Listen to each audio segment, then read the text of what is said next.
Olá, Neide. Obrigada por teres aceito aqui o nosso convite a propósito das comemorações do Dia do Desporto.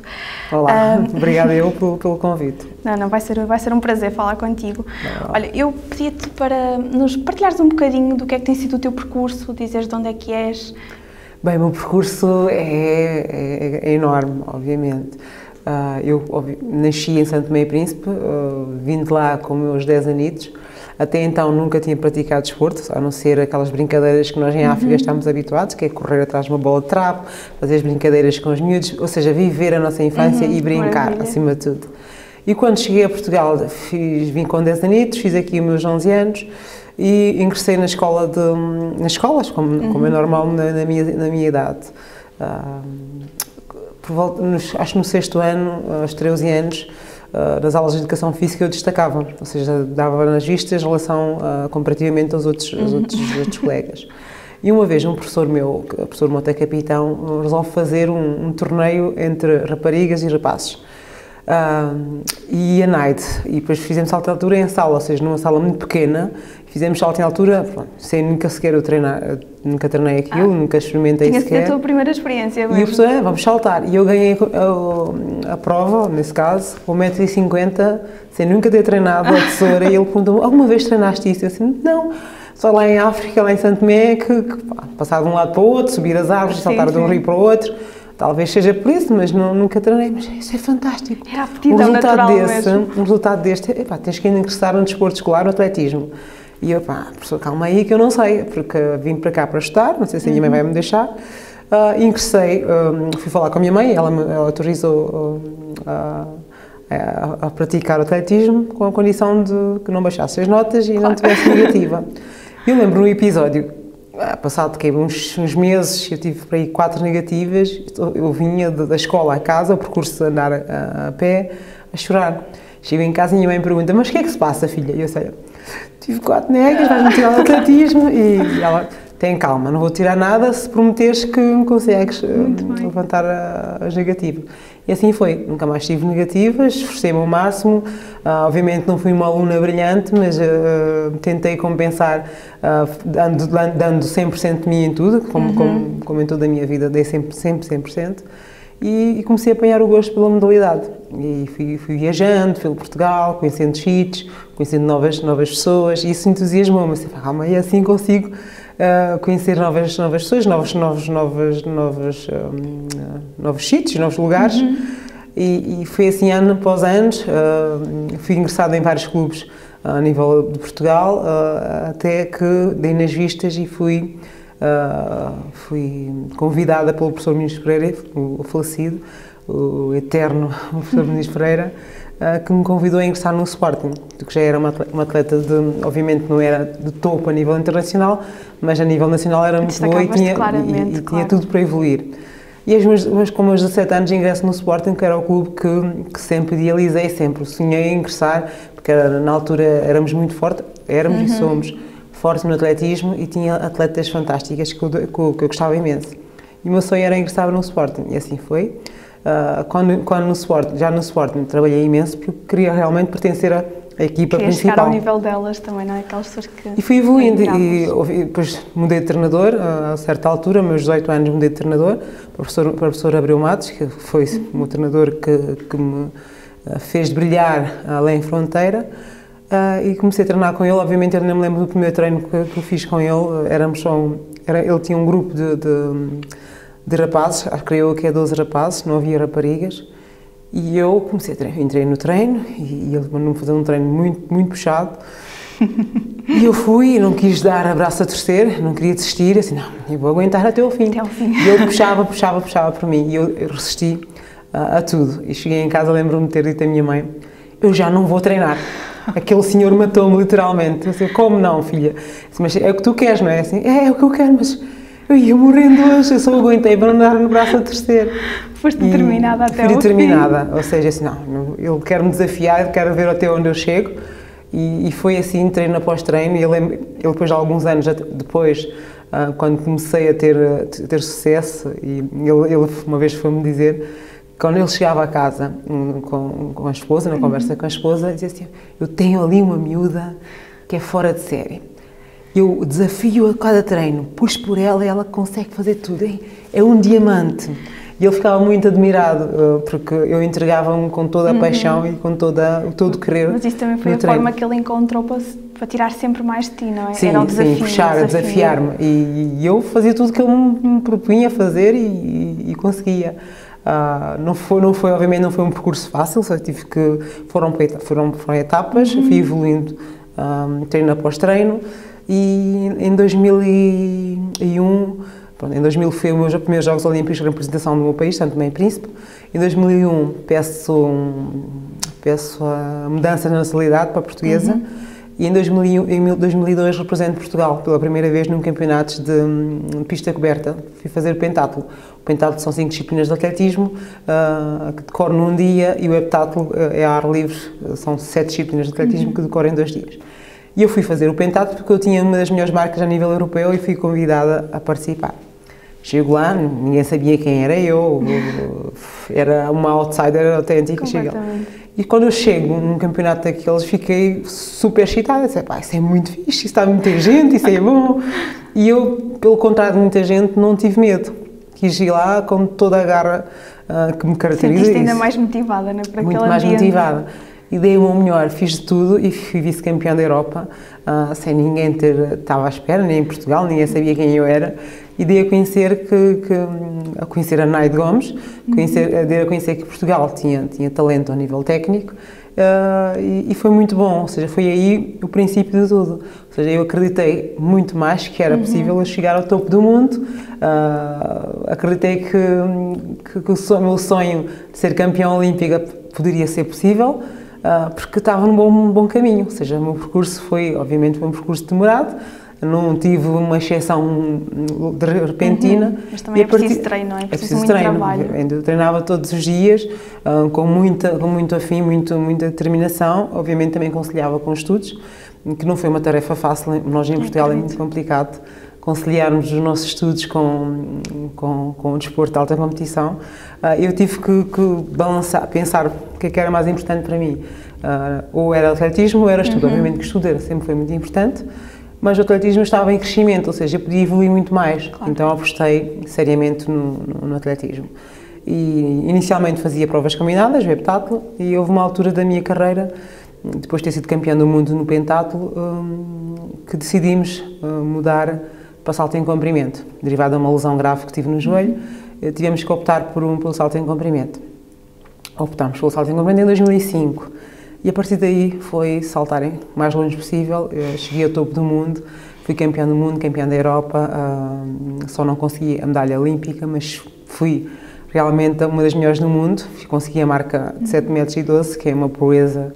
Fui a primeira mulher portuguesa a saltar os 7 metros, para mim é muito importante isso. Claro, mas isso tudo não foi assim, ou seja, tive que trabalhar muito. Exige muito trabalho. Tive que acreditar muito em mim, obviamente que rodeei de pessoas certas, nomeadamente o meu treinador, a minha família, o clube, o Sporting Clube Portugal, a própria Federação Portuguesa de Atletismo ajudou imenso, e foi assim, ou seja, com a ajuda de todos, obviamente com um grande empenho meu e do meu treinador, chegámos onde queríamos chegar. Obviamente queríamos chegar muito mais além, nem tudo se consegue, mas continuámos o nosso percurso, até que um belo dia, em 2015, resolvo terminar a minha carreira, derivada da lesão, porque sempre fui uma atleta que sofri muito de lesões, e fui operada 3 vezes, e depois tinha uma 4ª operação consecutiva, e optámos, eu e o meu treinador, a terminar a nossa carreira. E foi o dia mais difícil da minha vida, ter que terminar com uma paixão, um amor, um grande amor, mas acho que tudo na vida tem o seu timing. E o meu timing era aquele, ou seja, não valia a pena eu estar a treinar só por treinar para ser a melhor nacional, porque eu já cheguei ao topo do mundo, ou seja, eu quero é manter-me lá, ou seja, eu vi que eu não tinha condições de me manter lá, pensei muito, obviamente não foi uma decisão fácil, mas decidi, e acho que de todo não me arrependo. Obviamente que ainda tenho muitas saudades de competir, tenho muitas saudades de treinar tão intensamente, ter o objetivo, ter uma rotina diária, treinar todos os dias de manhã, treinar à tarde, e pensar só naquilo. Tenho saudades, mas hoje em dia sou mãe de Mateus, de 18 meses, que é a minha vida, a minha medalha olímpica, como eu costumo dizer às pessoas. E é o teu acreditar mais forte nesta altura, Sim. não é? E ele é tudo para mim, tem a minha família, tem mais tempo para dedicar à minha família e, obviamente, a profissão de fisioterapeuta que acabei por terminar a muito custo, conciliando anos em que não conseguia competir, não ia a uma competição internacional, conseguia terminar algumas cadeiras na faculdade e consegui formar-me em fisioterapeuta em 2014 e ainda bem, acho que foi um timing certo. Assim que terminei a carreira, comecei a trabalhar como fisioterapeuta do Sporting Clube Portugal. E como é que isso surgiu, a fisioterapia? Foi em virtude, talvez, do teu contacto, não é, como atleta?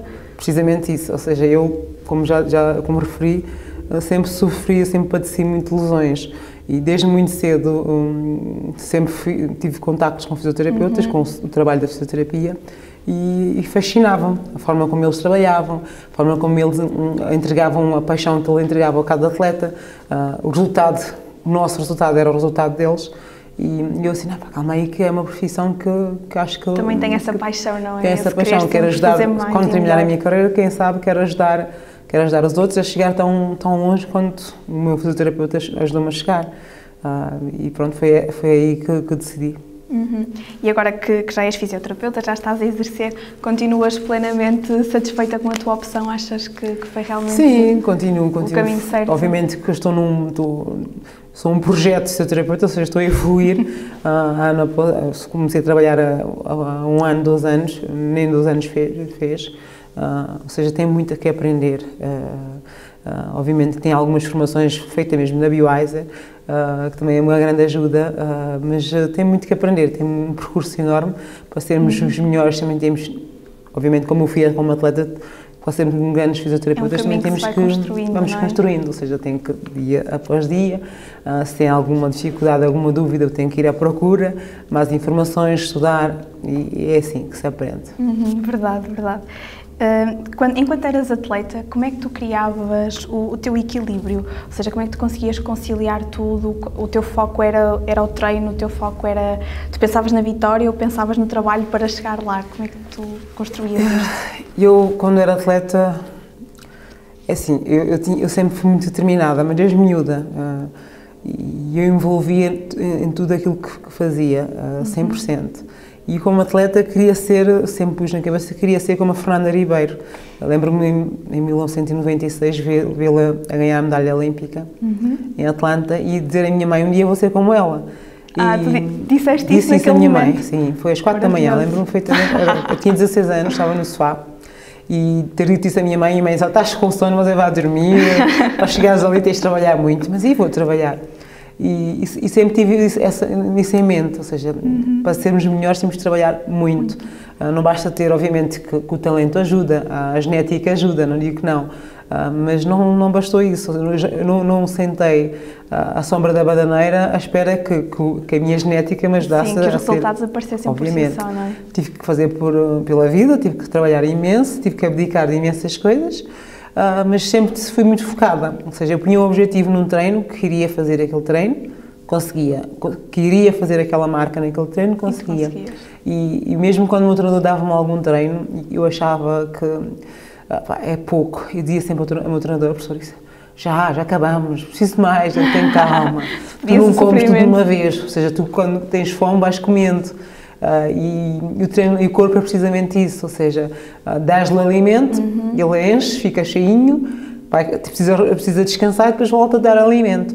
E comigo funcionava muito assim, e ele também percebia, com o tempo foi-me conhecendo, e às vezes ele brincava comigo, na altura quem estava na ribalta eram as russas e tal, e ele disse, olha, a essa hora, quando eu estava a treinar, está lá as russas ao frio, a neve a treinar e tal, e eu passava-me que eu estava a ser comparada e eu realmente punha isso na cabeça, não, eu quero ser a melhor do mundo.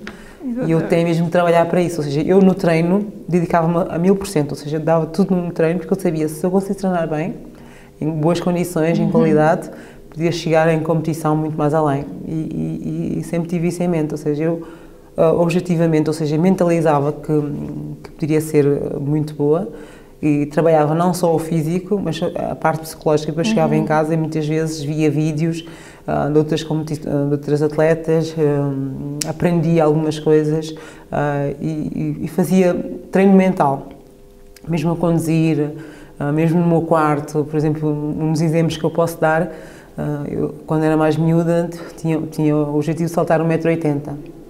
Então eu fazia uma linha no meu quarto com 1,80 m e eu, quando chegava ao quarto, olhava para aquilo assim: um dia vou-te passar. Eu falava com o meu objetivo. Sim. Como se fosse alguém.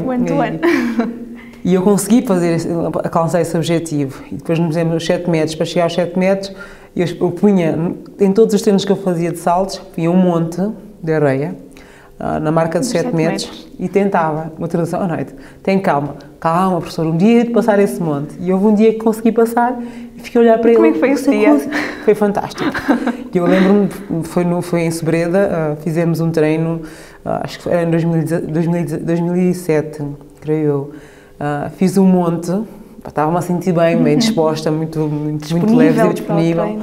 E coloquei, e a pessoa: o que estás a fazer? Estou a fazer um monte dos 7 metros, é hoje que eu vou passá-lo. E fiz vários saltos, não conseguia lá chegar, e houve um salto, que assim: eu tenho que passar esse monte hoje. E passei o monte, olhei para o meu treinador: conseguimos. Incrível! Consegui passar, e eu assim: fantástico! E isso deu mais motivação e fez-me acreditar que tudo era possível. Eu acredito piamente que não há coisas impossíveis. Obviamente que é complicado alcançar, não é fácil, mas se formos determinados e quisermos muito uma coisa e temos a paixão, pode acontecer. E tu achas que esse fator emocional que tu tinhas tão forte fez a diferença na tua carreira? Sim. A parte mental fez muita diferença. Mesmo quando, eu não digo só nas vitórias, nas derrotas também, porque eu estive, todos os grandes atletas também passam por isso, quem dera a muitos só ganhar, mas depois não tinha piada, porque... O sabor deve ser melhor também quando já se tem a outra. Sim, mas depois não... Chegas a um ponto que cansas de ganhar, ou seja, não há aquele objetivo, ou seja... Obviamente que por mim ganharia sempre, mas pronto, infelizmente não acontece. E em momentos difíceis é que se vê os grandes atletas, porque tentar ultrapassar os momentos difíceis é que é o mais, acho que para mim, em toda a minha carreira, foi das coisas mais difíceis que eu fiz na vida. Por exemplo, após os Jogos de 2008, eu era uma série candidata à medalha de ouro, era líder mundial do ano, com uma marca de 7,12 m, tinha tudo para ganhar os Jogos Olímpicos. Uma lesão um mês antes dos Jogos abalou os meus sonhos, porque estava na dúvida se iria competir ou não, porque eu tinha uma fratura de stress no calcanhar, e mesmo após chegar em Pequim, tentar treinar e não conseguir, voltei a fazer mais uma nova fratura de stress no mesmo pé, mas conseguimos gerir. Obviamente que não conseguia treinar, andava a fazer fisioterapia, sessões de fisioterapias três vezes por dia, mais os medicamentos, isso tudo, mas no dia da eliminatória lá consegui competir com a ajuda de uma analgesia e fiz nulo e não consegui passar a final. Foi dos piores momentos da minha vida, foi terrível. E tanto para mim, como o treinador e os familiares e as pessoas que gostavam de mim, foi um momento muito terrível. Ou seja, eu na altura disse logo: eu termino a carreira aqui, eu desisto, porque isto não é normal. Eu trabalhei tanto para chegar aqui e acontece uma coisa desta, isso é impossível. Então fui muito abaixo, mas muito mesmo. Mas tive a ajuda dos amigos, dos meus familiares, do meu treinador, e tentei dar a volta por cima. Assim, não, pá, acontece. Ninguém morreu, eu não morri, estou bem de saúde, ainda tenho 2 pernas, tenho 2 braços, ou seja, tenho condições de continuar. E foi isso que eu agarrei, ou seja, assim, não consegui, mas posso conseguir para a próxima se trabalhar e continuar a acreditar. E foi isso que me levou a continuar, sem a ajuda de psicólogos nem nada.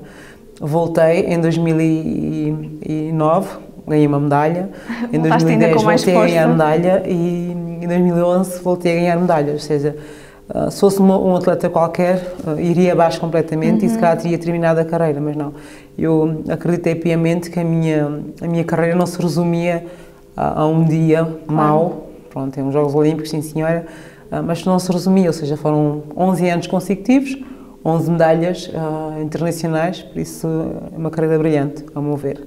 E nesses momentos, tanto nos momentos bons como nos momentos maus, qual é o papel do treinador? Ele é um amigo ou é uma figura de autoridade que te motiva?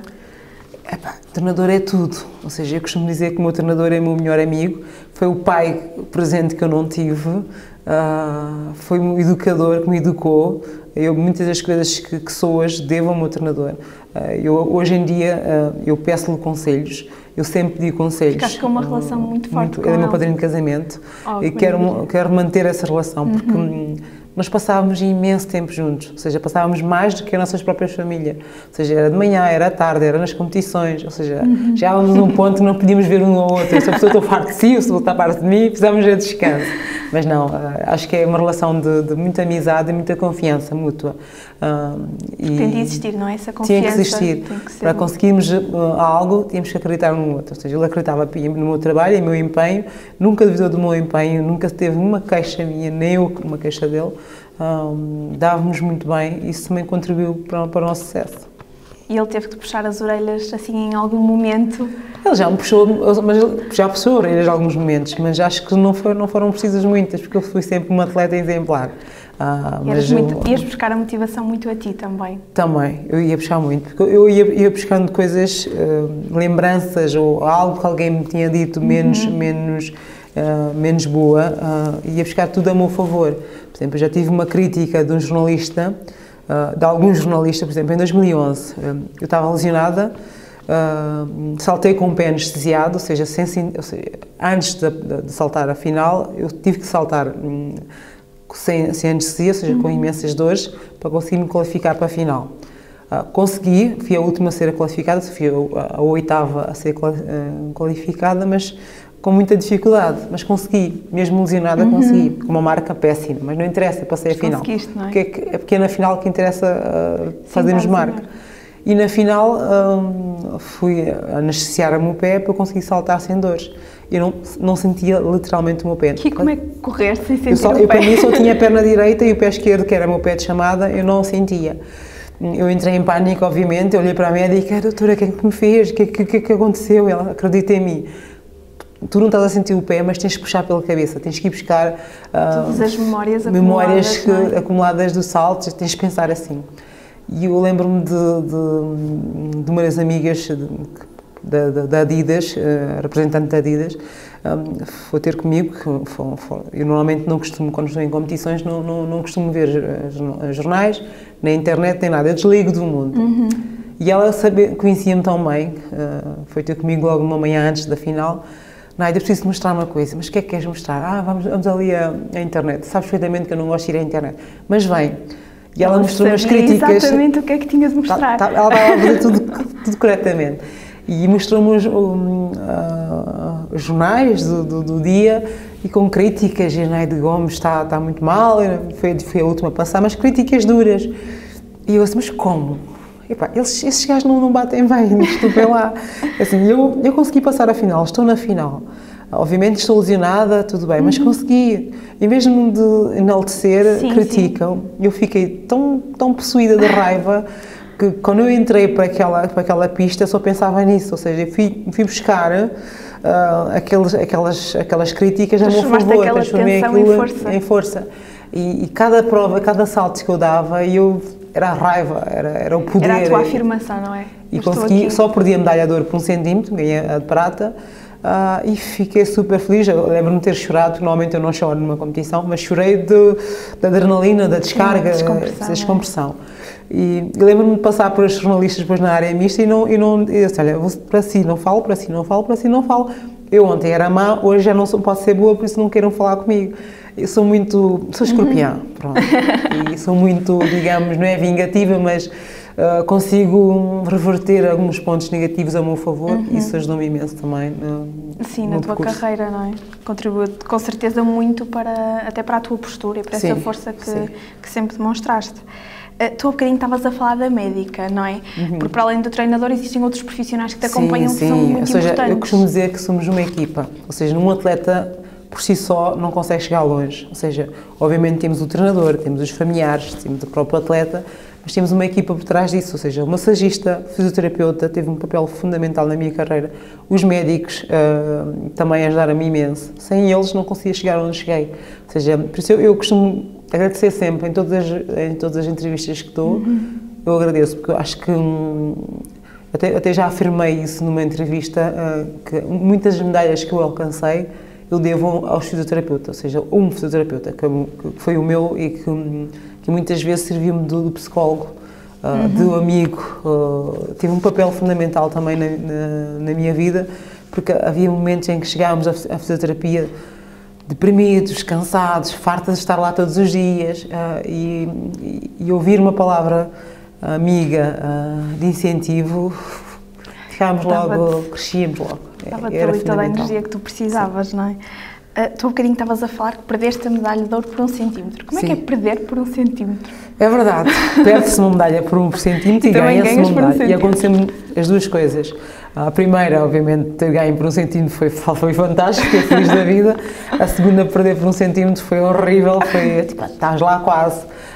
Mas acontece. O que interessa é que ganha-se uma medalha, ou seja, por 1 centímetro se perde, por 1 centímetro se ganha, ou seja, isso é assim, o desporto é assim. Claro.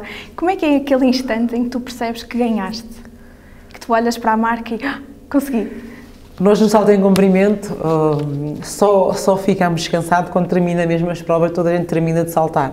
Obviamente, quando tu fazes um salto que te coloca-te numa primeira posição, ficas um bocado mais aliviada, mas não tanto, porque sabes que os atletas podem... A não ser que sejas a última a saltar. Não é? E mesmo assim elas podem responder e tu não conseguires responder a marca que elas saltam. Ou seja, é um bocado até ao final, não há medalhas garantidas. Ou seja, eu sou a prova disso. Houve uma competição em Osaka em 2007, eu estava em segundo lugar no Campeonato do Mundo, e no último salto, 2 russas passam-me à frente, eu passo para o 4º lugar. Eu tento responder, mas pararam-me um salto, porque iria haver uma final noutra competição, e eu fico literalmente parada ali à espera de alguns minutos. Isso deve ser muito complicado de gerir.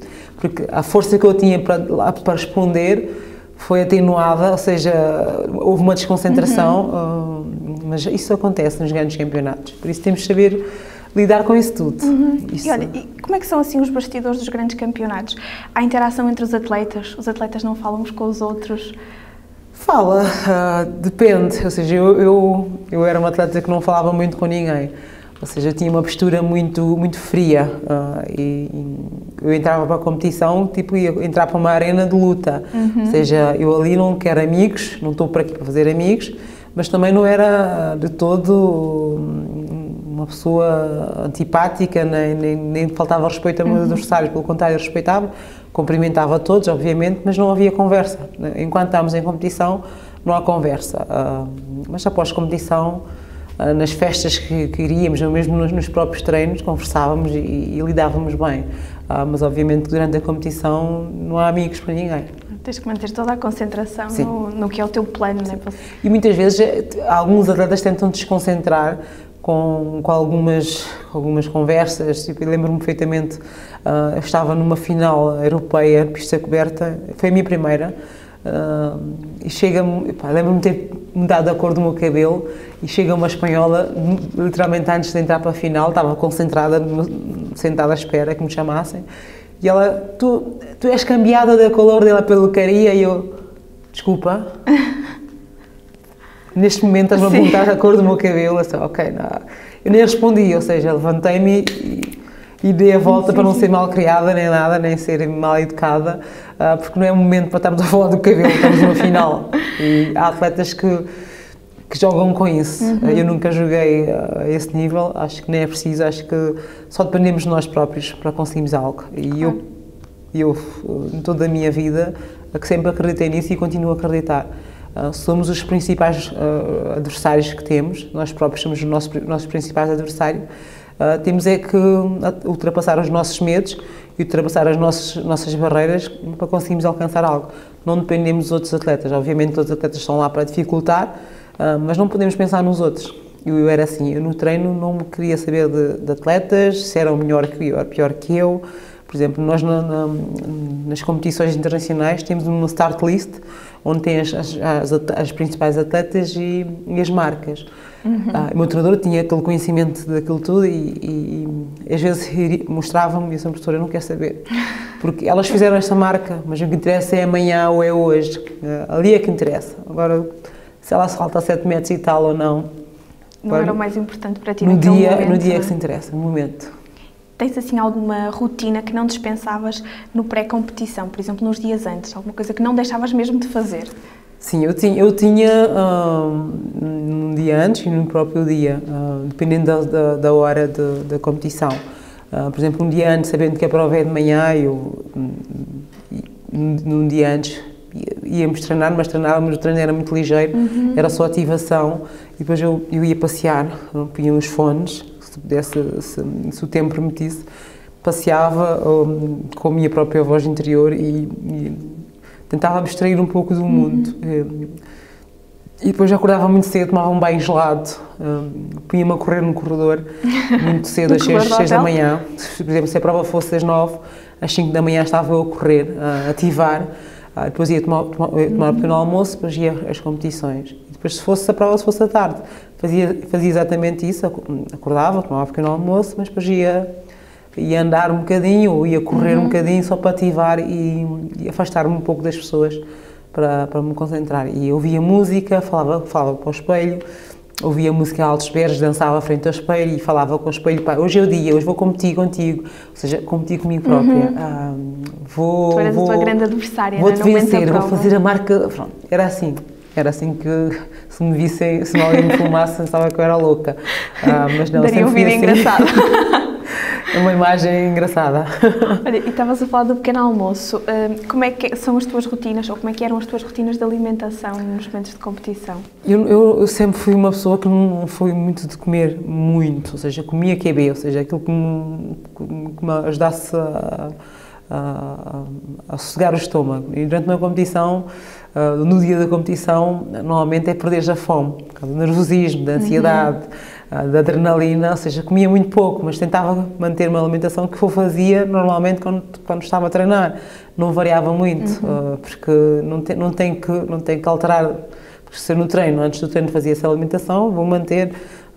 Obviamente que eu, por exemplo, o pequeno almoço era só uma torradinha, ou um café, ou uma fruta, mais nada, e ainda hoje sou assim, não preciso comer muito, ou seja, e tentava, e a rotina era assim, ou seja, imaginemos que temos uma prova às 4 da tarde, tens de tomar o almoço mais cedo, pronto, jogávamos mais com a nível do horário, e obviamente não comeres demasiado, ou seja, tentares gerir, comeres mais carne branca, mais grelhado, mais salada ou sopa, era mais ou menos isso.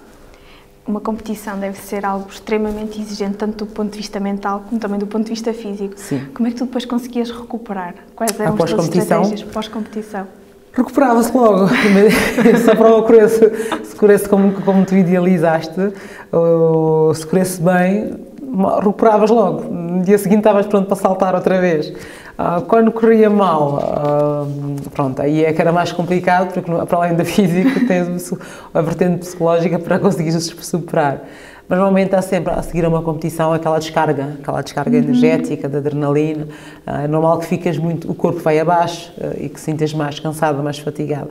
Depois temos o descanso no dia seguinte, depois temos a viagem e depois recupera-se no instante. Tu um bocadinho partilhaste connosco aquele momento em que ias saltar para recuperar a marca e tiveste que parar porque ia haver outra final. Para além desse episódio, aconteceu-te alguma vez alguma coisa completamente inesperada que te alterou todo o teu plano que tinhas desenhado? E o que é que assim fizeste? Como é que lidaste com a situação? Eu não me lembro, mas acho que não. Mas quer dizer, houve... eu não sei se é bem isso, mas lembro-me quando eu fazia heptatlo, eu ia a alguns meetings internacionais de renome. E eu lembro-me perfeitamente que andava à procura de grandes marcas no heptatlo. E eu e o meu treinador fomos a Ratingen, que é um meeting da Alemanha muito famoso, de provas combinadas do heptatlo. E eu lembro-me, se começa por 100 metros de barreira, e eu lembro de ter começado a prova e batemos todos o recorde pessoal. Eu fiz uma grande marca e eu assim, eu melhorei muito, isso é muito bom. O meu treinador: Nai, estás fantástico. Eu disse: professor, eu corri muito, professor. e quando fomos ver, esqueceram-se de pôr uma última barreira e corremos demasiado rápido, faltava uma barreira, ok, e tivemos que repetir a prova, ou seja, em vez de fazer 7 provas, fiz 8 provas, pronto. E foi, pronto, é surreal, porque acontece. Mas tiveram aquele momento todos de superação coletiva, sim, toda a gente todos os incrível. atletas que correram comigo naquela série melhoraram o tempo, ficávamos todos foi fantástico, grande marco. Eu lembro-me de ter 13,70 e tal, fiz 13,62. Estava toda a gente a pensar, as condições do tempo estão a proporcionar aqui. Hoje vai ser fantástico, mas somente... Oh, que chatice, mas pronto, depois voltei a correr e bati o copo sal outra vez, não havia problema. Olha, naqueles momentos mais complicados, não sei se já te aconteceu, tu estás prestes a desistir de uma prova, ou porque te sentes lesionada, ou porque realmente, eventualmente, a parte mental não está tão bem naquele dia. O que é que tu fazes? São aquelas pessoas que tu falaste há pouco, é nisso que tu te agarras, ou tens assim outra estratégia? Sim, eu já tive um episódio em 2002, em Munique, eu estava lesionada do pé, e fiz a prova lesionada, ou seja, toda a prova que fazia, eram 7 disciplinas, eu chorava prova a prova, porque tinha dores imensas. E a palavra desistir não me saía da cabeça, ou seja, eu não conseguia me concentrar a tal ponto apenas em competição. Estava a pensar, isto está-me a doer, não vou conseguir aguentar, e constantemente, e foi uma descarga energética, de energia muito, muito grande.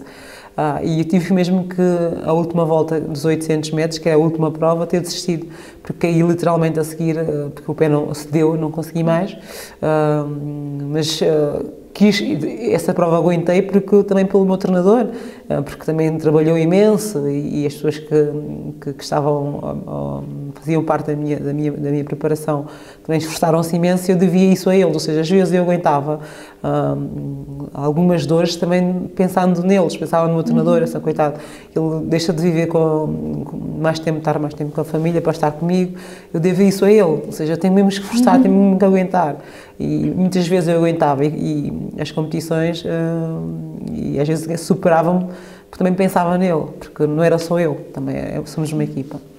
É muito engraçado a forma como tu falas, a fonte de energia és mesmo tu e as pessoas que te rodeiam, não é? Sim. É aí que tu vais buscar toda a força para seres uma grande atleta. Mesmo até hoje, vou buscar as forças onde elas não existem. Pequenas coisas que me dizem alguma crítica, eu vou buscar isso a meu favor. Não levo isso, há pessoas que levam isso para o lado contrário, ficam mais deprimida, mas não, eu não, funciona ao contrário. Isso é muito bom. Joga muito a teu favor, com certeza. Olha, e qual foi a medalha que melhor te soube? Ou porque é mais importante, ou porque veio num momento muito especial? Foram todas muito importantes. Eu costumo dizer que foram as 11 medalhas muito importantes na minha carreira. Tudo fizeram parte do meu percurso.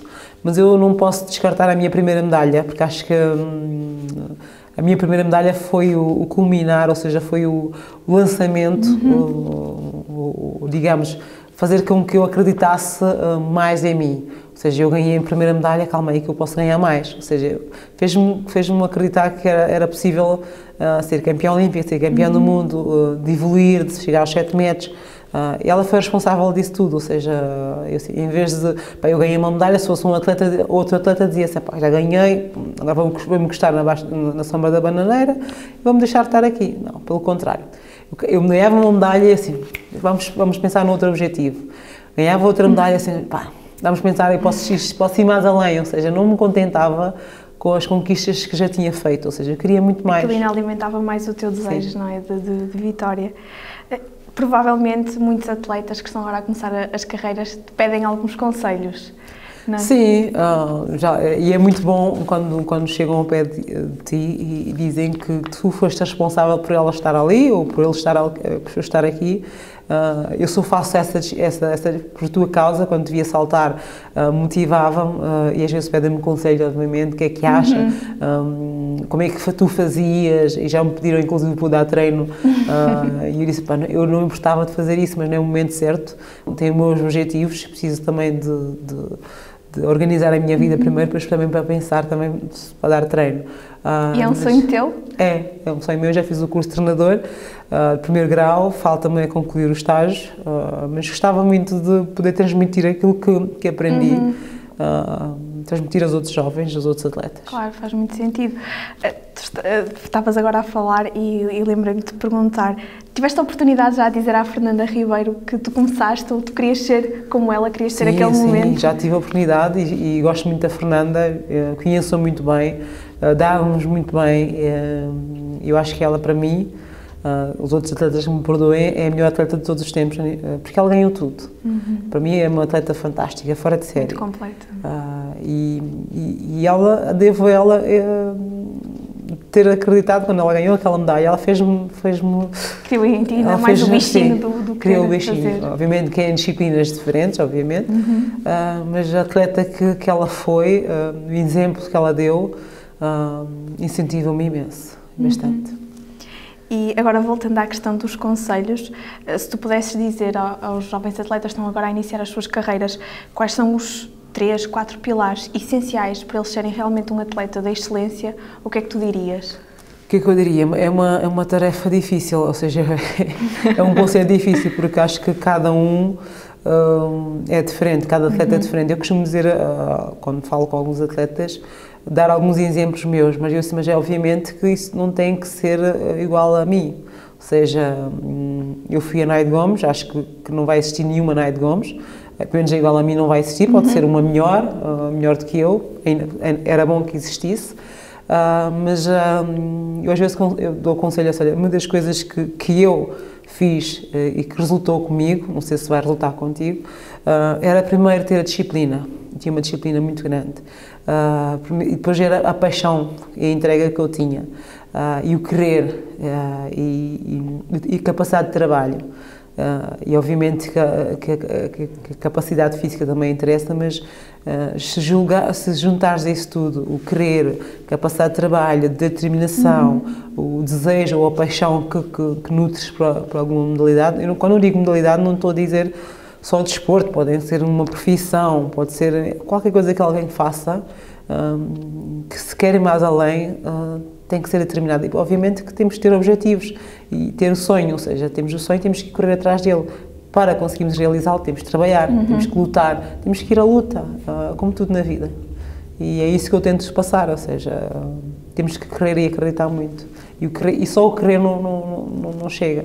Temos de trabalhar para ir buscar. Trabalhar muito, não é? O trabalho é fundamental aqui neste percurso. E não sei se costumam perguntar algum tipo de dicas de alimentação.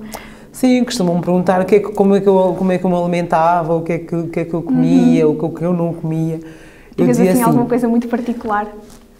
Eu costumo dizer assim, olha, eu não era obcecada por alimentação, ou seja, eu tentava manter uma boa alimentação saudável, tentava gerir alimentando de 2 em 2 horas e comendo, porque depois, para não chegar, por exemplo, a hora de jantar, a hora de almoço, comer muito. E tentava comer pequenas quantidades. E, obviamente, que se me perguntassem, costumas ir ao Mac? Muitas vezes, quando eu competia, não digo que não, acho que todos devíamos ir, mas obviamente que temos... Com contenção, não é? Tudo na vida tem seu limite, ou seja, eu podia contar pelos dedos da minha mão quantas vezes eu, num ano, enquanto competia, eu só fui 2 ou 3 vezes, ou seja, temos de saber gerir isso, ou seja, fritos em casa, eu não comia fritos, mas se eu saísse para uma festa ou um aniversário, não vou dizer que não, eu como. Mas segues uma dieta mediterrânica, não? Sim, eu alimento-me... Eu sou africana, obviamente que às vezes aos fins de semana nós fazemos aquelas comidas pesadas, cachupa, feijoada, eu inclusive já bati recordes nacionais, antes comi uma cachupa antes e depois fui competir. Ainda te deu mais energia, com certeza. Ou seja, se fosse um nutricionista dizia assim, isso não se faz, mas não há regra, ou seja, desde que tenhas cabeça e pensares um pouco, não vou estar aqui a encher-me de porcaria, porque eu também tenho um peso a manter, ou seja, tens de ter uma boa alimentação. Para a performance é essencial, tem que ser bem nutrida, não é? E eu, por acaso, era uma atleta que mantinha sempre, até hoje, mantém sempre o meu peso, ou seja, não fazia aquelas dietas ping-pong, como é que se diz, e ora estás com 5 kg, ora estás com 6, não, mantinha, porque sempre me preocupei com a alimentação, ou seja... Mas obviamente que não é restringir tudo, ou seja, não se queres comer um bolo, não é? vai comer, mas já tens de pensar um bocadinho, vais comer bolo todos os dias, de manhã à tarde, é por aí. Mas mesmo não sendo atleta, não é? É por aí. É o equilíbrio, é a sim. chave. E qual é a tua opinião sobre os suplementos, ou costumavas utilizar em determinados momentos? Sim, eu só comecei a utilizar os suplementos a partir de 2008. 2008, 2007, digamos assim. Até lá era a farmácia, era o Centrum, era o Magnozona, magnésio, mais nada. Porque tinha imenso medo, porque como é o que eu digo, medo desconhecido, a pessoa não sabe o que é que há, não havia alguém também que nos orientasse em relação a isso, então mais vale não tomar. A partir do momento em que eu tive uma nutricionista que me ajudou a nível da suplementação, aquilo que devia tomar para recuperar após treino e para me ajudar, dentro daquilo que se pode tomar, claro. Sim, acho que deve-se tomar com preocupação. Sim, sentes diferença, porque para mim ajudava imenso após treino, na recuperação. Porque eu treinava muito, de manhã e à tarde, chegamos a um ponto que só o corpo por si só não consegue claro, é necessário uma ajuda adicional, não é? Então, por exemplo, as proteínas, os magnésios, isso tudo servia para ajudar. E eu era, na altura, patrocinada pela Gold Nutrition, que me ajudou imenso. Olha, em termos de treino, tu fazias, com certeza não fazias só treino técnico, do movimento, não é? Como é que tu equilibravas o teu plano de treino? O meu plano de treino era muito geral, ou seja, era geral e depois tem uma vertente específica, dependendo das fases em que encontramos, das fases da época que encontramos. Na fase inicial, que é a fase da preparação física geral, nomeadamente quando após uma competição de verão, por volta de setembro, começamos a nova época, de setembro até dezembro, janeiro, era mais a nível de condição física, mais de muita carga.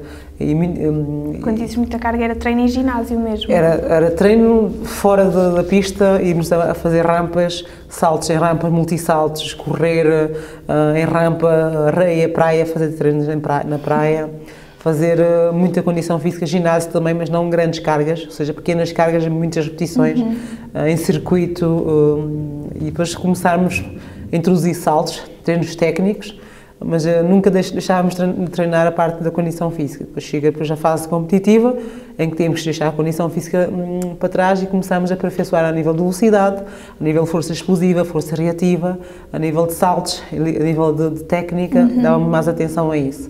E depois, pronto, é tudo por fase, ou seja, eu não só saltava, não passava a vida a saltar, eu corria, eu fazia treino de areia, de multissaltos, de caixa, de ginásio, fazia um pouco de tudo.